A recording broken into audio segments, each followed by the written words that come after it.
Nobody in that ballroom knew they were about to witness the kind of moment people don't forget, not because it was loud, not because anything shattered or exploded or fell apart in the way people usually notice, but because a woman walked through those doors, and the entire room went quiet before anyone understood why.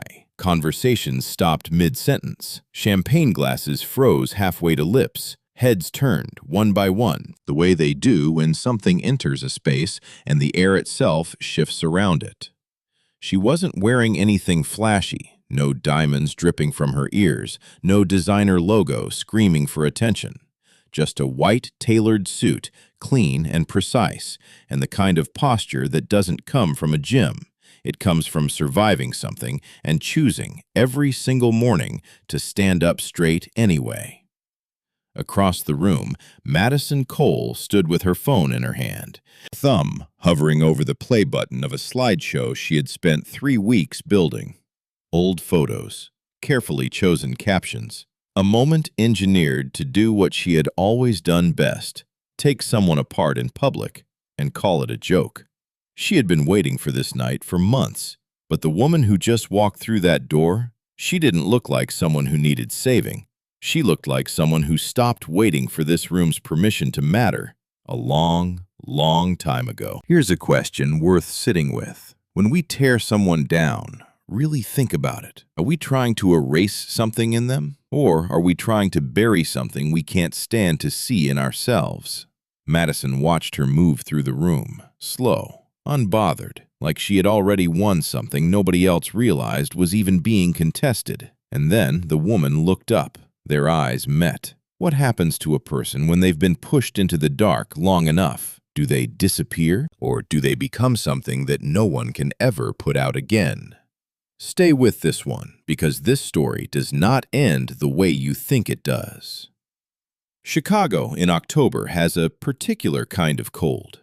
Not the brutal, bone-splitting cold of January that everyone warns you about. October cold is sneakier than that. It comes in through the gaps, the space between your collar and your neck, the moment you step off the train platform and the wind hits you from the left when you were only watching the right. Naomi Brooks knew that cold better than most. She had grown up in it, literally and otherwise. The South Side apartment she shared with her mother had windows that never quite sealed all the way. Her mother, Diane, worked the early shift at a hospital laundry facility and the late shift at a grocery store deli counter 6 days a week for years. There was always food on the table. There was always a clean uniform laid out for school.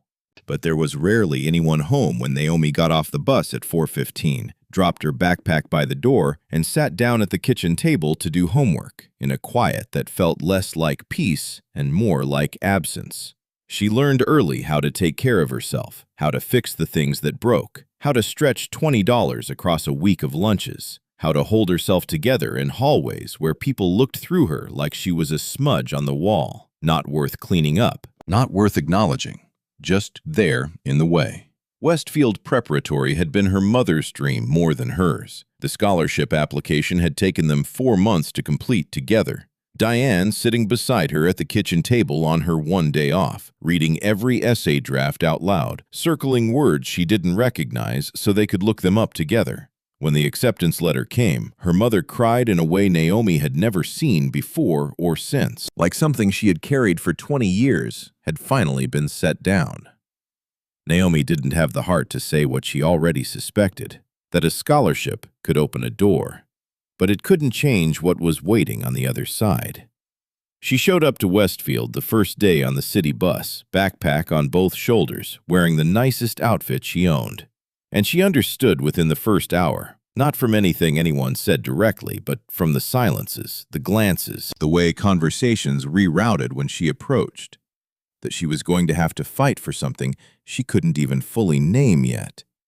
Not a grade, not a seat in a classroom. Something quieter than that, and much harder to hold on to. Her own right to simply be there. There is a certain kind of person who, when the world refuses to treat them with dignity, quietly decides to treat themselves with it anyway. Not loudly, not as a declaration, not as a speech given to a crowd that isn't listening, just privately, consistently. Like a small flame they cup with both hands so the wind can't reach it. Naomi became that kind of person somewhere between sophomore and junior year, in the months when the whispers got louder and the group chats got crueler, and she realized that waiting for other people to decide she was worthy was the longest, most exhausting wait she would ever put herself through. So she stopped waiting. Not in a dramatic way. She didn't confront anyone, didn't march into the principal's office, didn't post anything online. She simply made a private decision. One nobody witnessed, one nobody applauded, that the way people treated her was data about them, not a verdict about her. That separation, small as it sounds, changed everything. She stopped apologizing for taking up space in a classroom she had earned the right to sit in. She stopped shrinking her posture when she walked past groups of girls who went quiet as she approached. She stopped measuring her worth by whether someone returned her smile in the hallway. None of it was easy. Most days it was just hard in a quieter way than before. But she had a principle she returned to, the way you return to a fixed point when the room is spinning. You don't get to make me small. I won't help you do it. She never said it out loud, not once. It lived in the back of her mind on the bad mornings, when she stood in front of the bathroom mirror before school and had to make a conscious choice about what kind of person she was going to be that day. The kind who absorbed every cruelty and let it rewrite her, or the kind who felt it fully and refused to let it define her. She chose the second one, every time, even when it cost her. Power, she thought once, sitting alone at a lunch table with a book open in front of her, isn't something they give you. It's something they can't take if you never handed it to them in the first place. No one heard that thought. It didn't need an audience. The reunion invitation had arrived in Naomi's inbox on a Tuesday morning in August, sandwiched between a pitch deck from a Series B investor and a calendar reminder for a board call. She almost deleted it without opening it. Almost. Something made her click. Maybe curiosity. Maybe the part of her that had spent 10 years building something real needed to know, just once, whether the place that had tried to make her feel invisible still had any power over her at all. It didn't. She knew that before she even finished reading the email. But she RSVP'd yes anyway. What she didn't tell anyone, not her assistant, not her co-founder, not even her closest friend from college, was that saying yes to that reunion meant rearranging a week of commitments that were anything but small. The keynote slot at a tech summit in San Francisco had been pushed to the absolute edge of the schedule. Her flight out of O'Hare was booked for 11:15 Saturday night, which meant she had a hard out from the Langford Hotel no later than 10:30 p.m. Her team had made her promise, in writing, that she would be wheels up on time. The summit organizers had announced her as the closing speaker months ago. 1,200 people had registered specifically for that session. Sponsors had been confirmed. The live stream had been promoted across 3 continents. If she missed that flight, there was no backup. The slot would go dark. The sponsors would pull. The story in the press would not be about her resilience or her company. It would be about unreliability. The one word that had followed women who looked like her into boardrooms and conference stages and investor meetings for decades, waiting for the first opportunity to stick. She had worked too hard for too long to hand anyone that headline. So the clock was already running before she ever walked into that ballroom. 10:30 p.m. That was the line. Whatever happened inside those walls tonight, whatever she came to settle, quietly and entirely for herself, had to be finished by then. Not because the past deserved a deadline, but because her future didn't have time to wait for the past to catch up. She checked her watch in the back of the SUV as it pulled up to the Langford. 8:47 p.m. 1 hour and 43 minutes. More than enough time, she hoped. The first thing Naomi noticed when she walked into the ballroom wasn't the decorations. It wasn't the photo wall of senior portraits lining the entrance, or the DJ playing early 2000s throwbacks. Or the open bar, where a cluster of former athletes were already several drinks deep and laughing too loud about something that probably wasn't that funny. It was the name tags. Specifically, the table where the name tags were arranged in alphabetical order, unmanned, with a small printed sign that read, "Find yours and write your current job title below your name." Naomi picked hers up, held it for a moment. Naomi Brooks, printed in clean block letters, exactly like everyone else's. No different, no special treatment, just a sticker with a name on it, sitting in the B section between Brandon Bell and Brittany Cho, as if the last 10 years hadn't happened to any of them in any particular direction. She didn't fill in the job title line. She stuck the name tag on, smoothed it once with 2 fingers, and walked into the room. A woman near the entrance, someone Naomi vaguely remembered from AP English, glanced at the blank line beneath her name and smiled politely. The smile that means, "I'm trying to place you and I can't, but I don't want to admit it." "Did you forget to fill yours in?" the woman asked, nodding at the tag. "No," Naomi said simply. "I just didn't feel like it tonight." The woman laughed, a slightly confused laugh, and turned back to her group. Naomi moved further into the room. She watched. That was a habit she had built over years, not from insecurity, but from precision. The ability to read a room before the room had a chance to read her. She had learned it first in boardrooms, then in pitch meetings where she walked in as the only black woman under 30 and understood within 90 seconds who in that room had already decided what she was worth before she opened her mouth. She spotted Madison within 2 minutes, not because Madison was hard to find, but because Naomi had always known exactly where people like Madison positioned themselves: center of the room, back to the wall, sight lines to every entrance. The place where you could see everything and be seen by everyone without ever appearing to try. Old habits. Naomi watched her for a moment from across the room. Madison was talking to someone, animated, laughing, but her eyes kept moving, scanning the door, checking her phone, waiting. Waiting for something, Naomi thought. Or someone. She took a slow sip from a glass of sparkling water and said nothing. She could wait, too. She had gotten very, very good at it. She saw it happen from across the room, and her first instinct was to look away. Not out of indifference, out of the very specific self-preservation reflex that anyone who has ever been the target learns early. The instinct that says, "This is not your fight. Do not make yourself visible. Keep moving."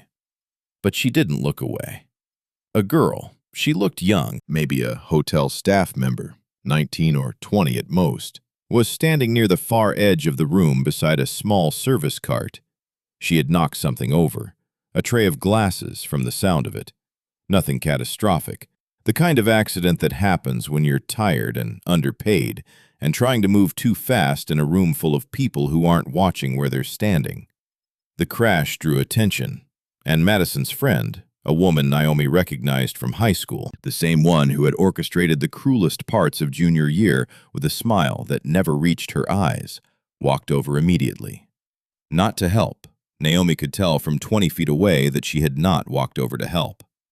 The words didn't carry across the room, but the posture did. The finger pointing at the mess, the way the young staff member's shoulders collapsed inward, the universal body language of someone being spoken to like they were less than what they were. The girl looked like she was trying very hard not to cry. Naomi set down her sparkling water. "This is not your business," said the cautious part of her brain, the part that had spent years calculating the cost of stepping forward in rooms that hadn't invited her to speak. "Then whose is it?" said the other part. She crossed the room quietly, didn't rush, didn't announce herself. She crouched down beside the girl and started picking up the unbroken glasses, stacking them on the cart with the same matter-of-fact efficiency she would use in any situation that simply needed handling. "I've got the left side," she said to the girl without looking up. "You get the right." The girl blinked, then nodded, and started picking up glasses beside her. Madison's friend stared for a moment, caught off guard, then made a sound that was almost a laugh and walked away. Is there a version of dignity that only means something if you protect it for others too, not just yourself?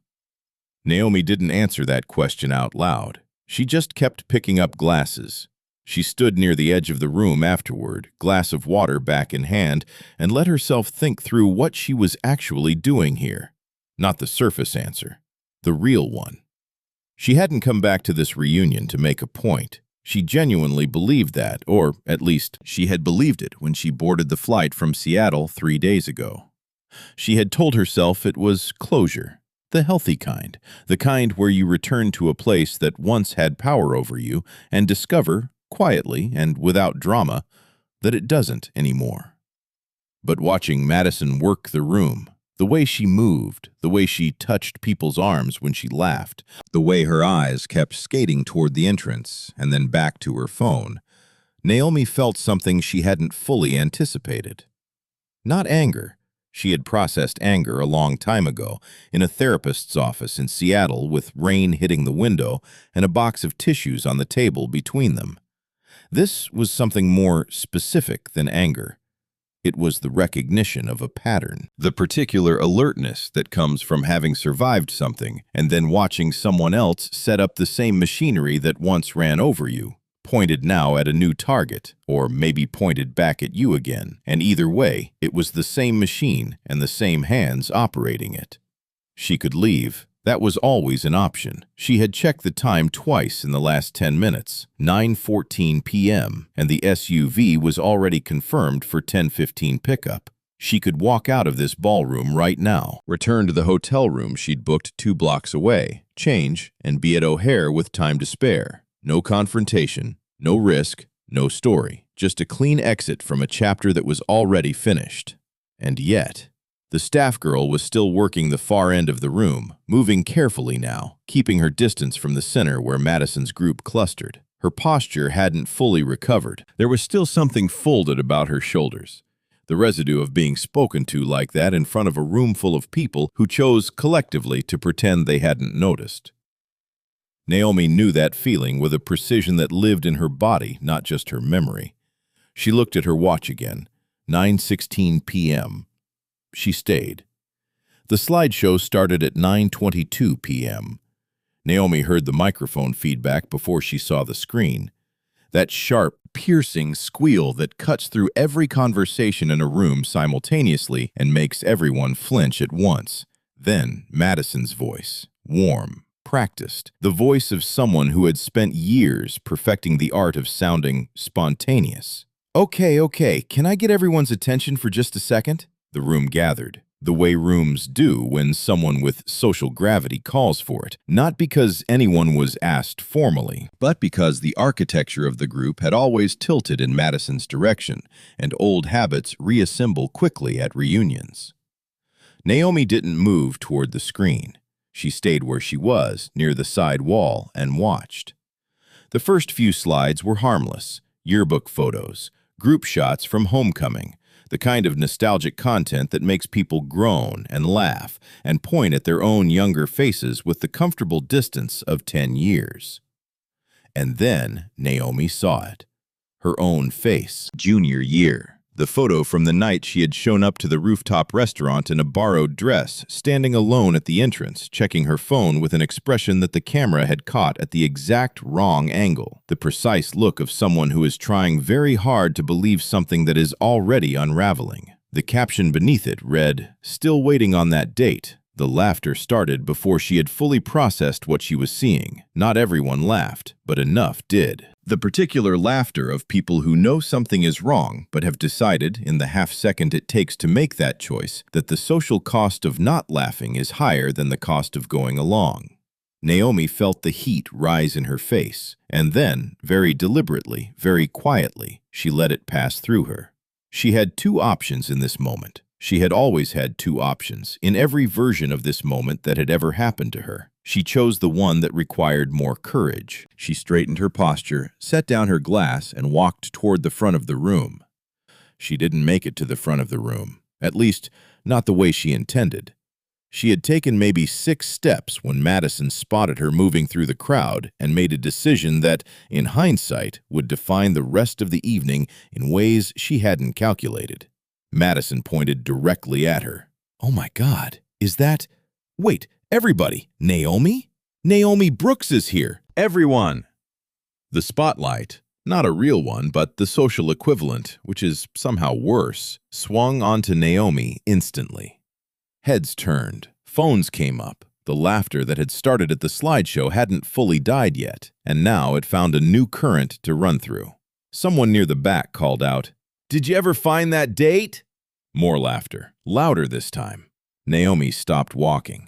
Not because she was afraid, but because the geometry of the room had just shifted in a way that required her to recalculate. She was no longer walking toward a screen she intended to address. She was now standing in the center of 150 people, some of whom were filming, all of whom were watching, and the narrative of the moment was running ahead of her like a current she hadn't stepped into voluntarily. Madison descended the small stage steps with her microphone still in hand, moving toward her with a smile that was performing warmth for the audience while delivering something entirely different to its intended recipient. "We are so glad you came," Madison said, loudly enough for the room. "We were just saying, it wouldn't be a real reunion without everyone, right?" The emphasis on everyone landed exactly where it was aimed. Naomi met her eyes and said nothing. Not yet. Madison didn't stop at the welcome. That would have been enough. Most people would have stopped there, taken the reaction from the room, and moved on to the next moment of the evening. But Madison had spent 3 weeks building toward this, and 3 weeks of anticipation doesn't dissolve in a single beat. She turned to the room with the comfortable authority of someone who had never once questioned whether she belonged at the center of it. "So, Naomi, we have to ask." She gestured toward the slideshow screen, where the junior year photo was still displayed. 10 years later, do you think he ever showed up?" Laughter rippled through the room again. Cameras stayed up. And then, Madison's friend. The same one from earlier, the one who had spoken to the staff girl like she was furniture, stepped forward from the edge of the crowd and added, with a smile that was sharp at the corners, "I mean, honestly, some things don't change. You can put a girl in a nice suit, but—" She let the sentence hang. She didn't need to finish it. The room filled in the blank for her, the way crowds do when they've been primed for a direction and someone points. There it was, the sentence that revealed exactly what kind of thinking was operating underneath the performance of nostalgia and champagne and "we're all adults now." The kind of thinking that had never actually updated, that had simply dressed itself better over 10 years and learned to deliver its cruelty with more polish. Naomi felt the room close in slightly.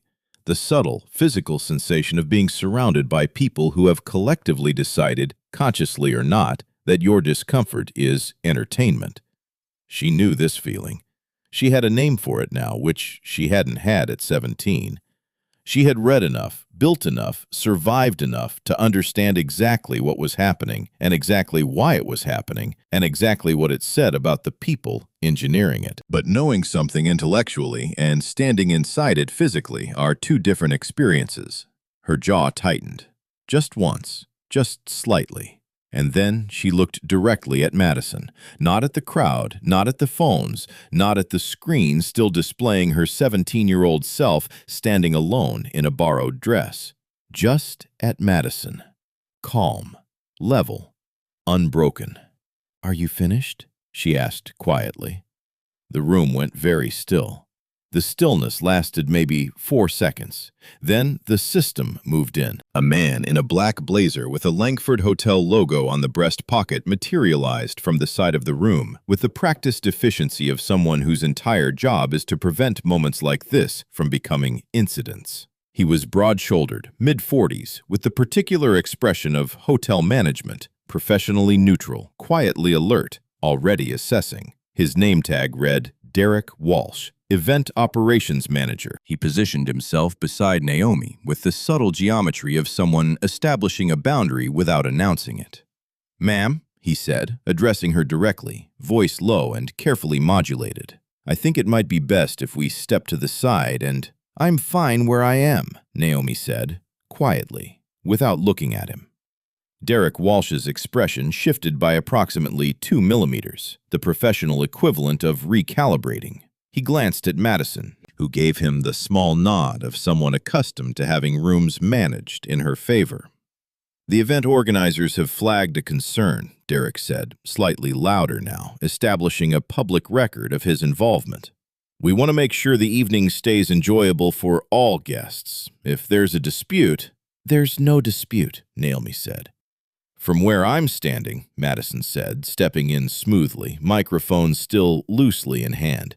She walked toward the stage uninvited during a presentation. I think that's a fair concern for the venue to address. It was a clean move. Naomi recognized it immediately. The reframe transformed the target into the aggressor, make the response to cruelty look like the original offense. It worked in high school hallways. It worked in corporate boardrooms. It worked anywhere that systems were run by people who defaulted to protecting whoever had been there longer. 2 hotel security staff had materialized near the room's perimeter now, not approaching, just present. The architectural message of institutional authority making itself visible without yet committing to a direction. Several guests had lowered their phones, not out of conscience, out of the particular social antenna that detects when something is shifting from entertainment into something with real consequences, and recalibrates whether they want footage of that on their camera roll. Derek Walsh turned fully toward Naomi. Ma'am, I'm going to need to ask you to step outside with me, just to clarify a few things. If you're a registered guest, we can sort this out quickly. He said if, with the careful lightness of someone who already believed the answer was no. Naomi looked at him steadily. Of course, she said. Let's step outside. There were 4 people in that ballroom who knew exactly what had happened to Naomi Brooks in junior year.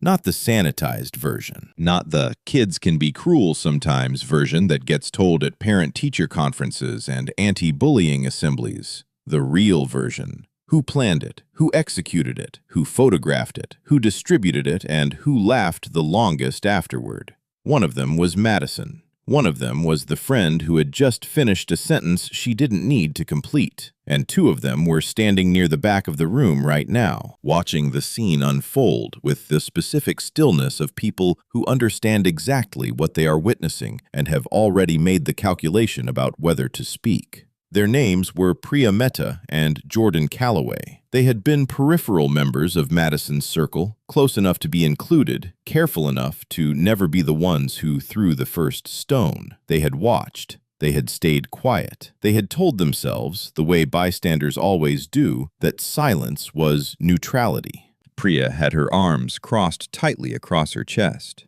She was watching Naomi walk toward the exit with Derek Walsh, and something in her face was doing the complicated arithmetic of someone who knows they have a debt they have never paid. Jordan was looking at his shoes. A woman standing beside Priya, someone neither of them knew well, a classmate named Claire who had transferred to Westfield senior year and missed most of the history, leaned over and said quietly, "Who is she? Why is security involved?" Priya opened her mouth, closed it, opened it again. She went to school with us, Priya said carefully. She didn't do anything wrong. So why isn't anyone saying that? Claire asked. Priya didn't answer. Jordan still hadn't looked up from his shoes. Claire looked around the room, at the guests who had returned to their conversations, at Madison smoothly resuming control of the microphone, at the 2 security staff members who had repositioned themselves near the exit, as if to underscore a point, and felt the particular discomfort of someone encountering a dynamic they don't fully understand but instinctively recognize as wrong. She took out her phone, not to film, to search. She typed, Naomi Brooks. The results loaded in under 2 seconds. Claire stared at her screen for a long moment. Then she looked up at the exit where Naomi had just disappeared, and then back at her phone, and then at Madison standing on the stage. Her expression changed completely. The hallway outside the ballroom was carpeted in deep burgundy and lit with the kind of warm, indirect lighting that luxury hotels use to make every conversation feel more civilized than it might actually be. It wasn't working tonight. Derek Walsh stood with his arms loosely at his sides. Professional, practiced, the body language of someone who does this regularly and has learned to keep it low temperature. One of the security staff had followed them out and positioned himself 6 feet back, present but not crowding. "Can I see your event registration?" Derek asked, just to confirm you're on the guest list. I RSVP'd through the official link, Naomi said. My name is on the list. Derek pulled out a tablet, scrolled, found the name. His expression didn't change, but something behind his eyes recalibrated slightly. The same 2 mm shift as before. You're confirmed, he said. I apologize for the confusion. I'd like to go back inside, Naomi said. A pause. I think it might be better for the event if I'm a registered guest, Naomi said. I haven't violated any policy. I haven't raised my voice. I haven't touched anyone. On what basis are you keeping me in this hallway? Derek Walsh said nothing for 3 seconds that felt considerably longer. This was the moment, the specific, familiar moment, where the system either corrects itself or doubles down, where someone in a position of procedural authority has to decide whether they're going to follow the logic of the process they claim to represent, or whether they're going to follow the social gravity of the room they've been managing all evening. Naomi watched him make the calculation in real time. You're right, he said finally. You're welcome to return to the event. She nodded. But as she turned back toward the ballroom doors, she checked her watch. 9:48 p.m. The number landed in her chest with a weight that had nothing to do with the conversation she had just won. 27 minutes until her SUV arrived. 42 minutes until hard cutoff, the summit, the keynote. 1,200 people. A live stream confirmed across 3 continents. Everything she had built waiting on the other side of a clock that did not care about unfinished history. She pushed open the ballroom door. Inside, the evening had continued without her, as evenings always do. But something had shifted in her absence. She could feel it before she saw it. Claire was waiting just inside the doors, not in a dramatic way. She wasn't blocking the entrance or holding up a sign. She was simply standing close enough to the threshold that it was clear she had positioned herself there deliberately, phone still in hand, with the expression of someone who has just learned something that rearranged the furniture of their understanding. Hey, she said quietly. I'm Claire. We didn't really know each other back then. I transferred senior year. I remember, Naomi said. Claire glanced toward the center of the room where Madison was now organizing what appeared to be a group photo near the far wall, collecting people with the cheerful efficiency of someone who had successfully moved the evening past an inconvenience. I looked you up, Claire said.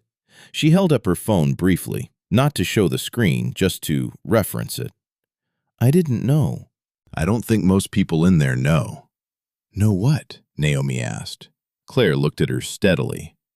Who you are, what you've built. I saw the Forbes piece, the funding round, the summit keynote tomorrow morning. She paused. Tonight? What Madison did? She set this up thinking you were going to walk in here as the same person you were at 17. Naomi said nothing. She had that photo ready, Claire continued, voice lower now. I talked to Priya. Priya said Madison was telling people before you arrived that this was going to be, her word, hilarious. She had a group chat running. People were supposed to film it. Something clicked into place with a quiet precision that Naomi had learned to recognize. The specific sensation of a pattern becoming fully visible. Not a surprise, more like a confirmation of something she had already suspected from the moment she watched Madison's eyes scanning the entrance all evening. The group chat, Naomi said. Do you know who's in it? Priya is, Claire said. She showed me. It's still active. There are messages in there from earlier tonight. She hesitated. Some of them are not good. She turned her phone screen toward Naomi for just long enough. Naomi read 3 lines. That was enough. She looked up at the room, at Madison laughing near the photo wall, at the guests arranging themselves for the camera, and felt something settle in her, with the quiet finality of a decision already made. She checked her watch. 9:53 p.m. She made the decision she had been trying not to make. She called her assistant. Marcus picked up on the second ring, which meant he had been waiting. He always waited when she had something scheduled that required a clean exit. That was why she had hired him 3 years ago, and why she had never once regretted it. I need 5 minutes, she said quietly, stepping into a narrow alcove near the ballroom entrance, just outside the warm spill of the event lighting. What's the absolute latest I can leave the Langford and still make the gate? A pause. She could hear him pulling up the itinerary. If your SUV leaves at 10:20 and there's no construction on 90, you clear security by 10:52. Boarding closes at 11:05. Another pause. Naomi, that's not a comfortable window. I know. The organizers called again an hour ago. They have the AV team standing by for your slides. 1,200 registered. I know, Marcus. Silence on the line. She pressed her back against the alcove wall and looked at the ceiling for a moment, the particular gesture of someone who is not lost, but is taking a precise measurement of where they stand. Here was the truth she was negotiating with in the dark of that alcove. She had what she needed. Claire had shown her the messages. Priya was willing to talk. The group chat existed, was documented, was still active. She could walk out of this building right now with everything she needed to address this on her own terms, in her own time, through channels that would be far more consequential than anything that could happen in a hotel ballroom on a Saturday night. The rational move was to leave. The flight, the summit, the 1,200 people, the live stream, everything she had built, waiting. She knew what the rational move was. And yet, there was a staff girl somewhere in that ballroom whose shoulders still hadn't fully straightened. There was a group chat full of messages that had been running all evening while people smiled at each other over champagne. There were people in that room, Priya, Jordan, Claire, others, who had been carrying the weight of a silence they never chose to break because no one had ever made it safe to. And there was Madison, still at the center of the room, still holding the microphone of a narrative she had been writing for 10 years without a single page of accountability. Naomi closed her eyes for exactly 3 seconds, opened them. "Marcus," she said, "push the SUV to 10:15. Tell the summit I will be there. I will not miss that flight." "Okay," he said carefully. "Are you all right?" "I'll be better in about 15 minutes," she said. She pushed off the wall and walked back through the ballroom doors. There was a photograph on Naomi's phone that she had never posted anywhere. She had taken it 3 years ago on a Sunday morning in her mother's kitchen on the south side. Diane Brooks was standing at the stove in a faded yellow bathrobe, making the same scrambled eggs she had made every weekend of Naomi's childhood. Too much butter, too much pepper, exactly right. The morning light was coming in at an angle through the window above the sink, the one that had never quite sealed all the way, and it was catching the silver in her mother's hair in a way that made her look both older and more beautiful than Naomi had ever fully allowed herself to notice. She had taken the photo without her mother knowing, just raised her phone quietly, framed it, and kept it. She kept it because of what her mother had said that morning, unprompted, while sliding eggs onto a plate and not looking up. "You know what I'm most proud of? Not the company, not the magazines, not any of that." A pause, the sound of the spatula against the pan. "I'm proud that you're still kind. That's the hardest thing to keep. That's the thing the world works hardest to take from you." Naomi had not cried in front of her mother that morning. She had waited until she was in the car. She thought about that photograph now, standing just inside the ballroom doors, watching the room with a particular clarity that comes in the minutes before something irreversible. Her mother had worked 2 jobs for years so that Naomi could stand in rooms like this one. Not to be celebrated, not to be given anything, just to have the same right to stand there as everyone else, and to be seen clearly when she did. She had been 17 years old in that borrowed dress, standing outside a restaurant that held no one waiting for her, and she had felt the specific weight of being made into a joke by people who never once considered what it cost. Her mother never knew the full details of junior year. Naomi had protected her from it. Diane had enough weight to carry without adding her daughter's humiliation to the load.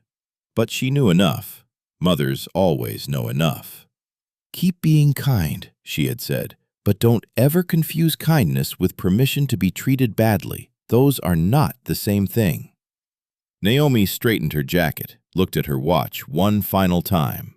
9:58 p.m. She had exactly what she needed, and exactly enough time. She walked forward. She didn't ask for the microphone. She walked to the center of the room, stood where the light was clearest, and spoke at a volume that required the room to choose, lean in or miss it. It was a technique she had learned on stage, in boardrooms, in investor meetings where the people across the table were waiting for her to shrink. She had never shrunk. "I'd like a few minutes," she said. "I think most people here would agree the evening has earned it." The room stilled, not the polite stillness of an audience, the held breath stillness of people who sense that something is about to cost someone something real. Madison's smile stayed in place with the structural integrity of something that has been practiced too many times to drop quickly. She moved toward Naomi with the microphone extended, a performance of graciousness, the kind that keeps control by appearing to give it. "Of course," Madison said warmly for the room. "We'd love to hear from you, Naomi." Naomi didn't take the microphone. She didn't need it. "Earlier tonight," she said, her voice carrying cleanly through the space, "a photograph of me was displayed on that screen, taken without my knowledge during one of the most deliberately humiliating experiences of my adolescence. It was captioned, 'For laughs.' And when I responded to it, I was escorted out of the room by hotel security." She paused. "I want to be precise about what that sequence of events actually was, because I think precision matters here." The room was very quiet. "What happened to me junior year was not a prank. It was not a joke that went too far.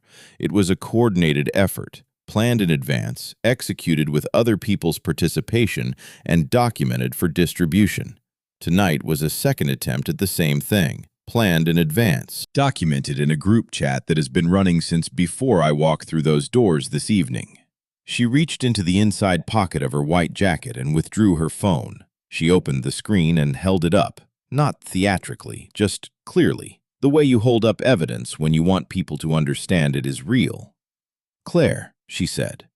Claire stepped forward from the edge of the crowd. She was holding her own phone. On the screen, a series of screenshots from the group chat. Timestamps visible, names visible, messages visible. She turned the screen slowly so the people nearest her could read it. She didn't need to read it aloud. The faces of the people close enough to see it did the work. Madison's composure shifted. Not collapsed, not yet, but shifted. The smile became something more effortful. "Those are private messages. You can't just—" "Priya," Naomi said. Priya Mehta stepped forward from the back of the room. Her arms were no longer crossed. She looked like someone who had made a decision that was both late and necessary. "I was in that group chat," Priya said, addressing the room rather than any individual in it. Her voice was unsteady but clear. "I didn't send the worst messages, but I was there. I watched it happen in high school, and I didn't say anything. And I watched it get set up again tonight, and I almost didn't say anything again." She stopped. "I'm saying something now." The silence that followed was the specific silence of a room in which a social structure has just cracked along a fault line everyone knew existed, but no one had pressed. Madison turned to Naomi, the warmth fully gone now, replaced with something that had the particular quality of a person who has just realized the ground beneath them is not where they thought it was. "You came here to do this," Madison said. "You planned this." "No," Naomi said simply. "You planned something. I responded to it." She held Madison's gaze for a long, even moment. "There's a difference. You've always had trouble seeing it." She put her phone back in her jacket pocket. "I'm not here to destroy anyone's evening," she said, addressing the room now. "I'm not here to perform anger for cameras or collect an apology I haven't asked for. What I want is simpler than that, and harder." She let that sit for a moment. "I want the people in this room to think clearly about what they participated in tonight, not what they intended, what they actually did. Those are not always the same thing." She looked briefly at the spot near the far wall where the staff girl had been working earlier. The girl was watching from the edge of the room, very still, with an expression that Naomi recognized from the inside. "Some of you know exactly what I'm talking about," Naomi said quietly. "And some of you are just now figuring it out." She smoothed the front of her jacket once, unhurried. The next time someone walks into a room where they're not expected to belong, think about what you do in the first 3 seconds, because those 3 seconds say everything about you that a 10-year reunion never will. She looked at Madison one final time, not with anger, not with triumph, with the particular peace of someone who has been carrying something for a long time and has just cleanly and completely set it down. "I have a flight to catch," she said, and she walked out. The SUV pulled away from the Langford at 10:16 p.m. 1 minute past the window Marcus had set. Still inside the margin. Still enough. Naomi sat in the back seat with her jacket folded across her lap and watched the Chicago skyline pass outside the window. The particular geometry of this city she had grown up in and left, and never fully stopped carrying with her. The lake invisible in the dark, but present, the way it always was, just beyond the edge of everything. Her phone lit up with a message from Marcus. "Confirmed boarding, you're clear." She set the phone face down on the seat beside her. For a few minutes, she didn't think about the summit, or the keynote, or the 1,200 people, or the live stream. She just let the city move past the window and allowed herself to feel, without editing it, what the evening had actually been. Not triumphant, not healed, something quieter and more durable than either of those things. Complete. 3 weeks later, the Langford Hotel quietly updated its event conduct policy to include explicit protections for all guests, regardless of social affiliation, language that had not previously existed in their standard event agreements. Derek Walsh, to his credit, had submitted the recommendation himself. He had written in the internal memo that he wanted to be the kind of manager who corrected mistakes before they were made again rather than after. Priya Mehta sent Naomi a message through LinkedIn. It was 4 sentences long. It did not ask for forgiveness. It simply said, "I was a bystander when I should have been something else. I've been thinking about what that cost you for longer than you know. I'm sorry it took me this long. I'm trying to do better." Naomi read it twice, then wrote back 2 words, "Thank you." She meant them. The staff girl from the ballroom, her name was Amara, 19 years old, working her 2nd month at the Langford to save money for community college, never knew that the woman in the white suit had noticed what happened to her that night. She went home after her shift, told her roommate about the strange, tense reunion event, and didn't think much more about it.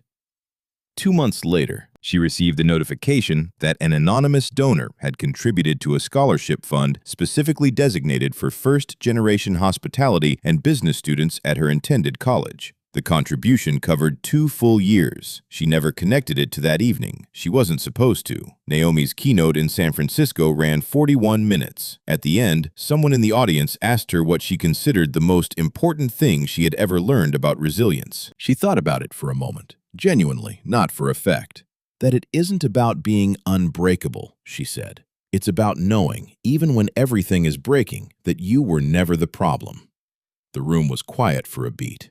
Then it wasn't. What does it mean to truly reckon with harm you caused, not when you're caught, but before?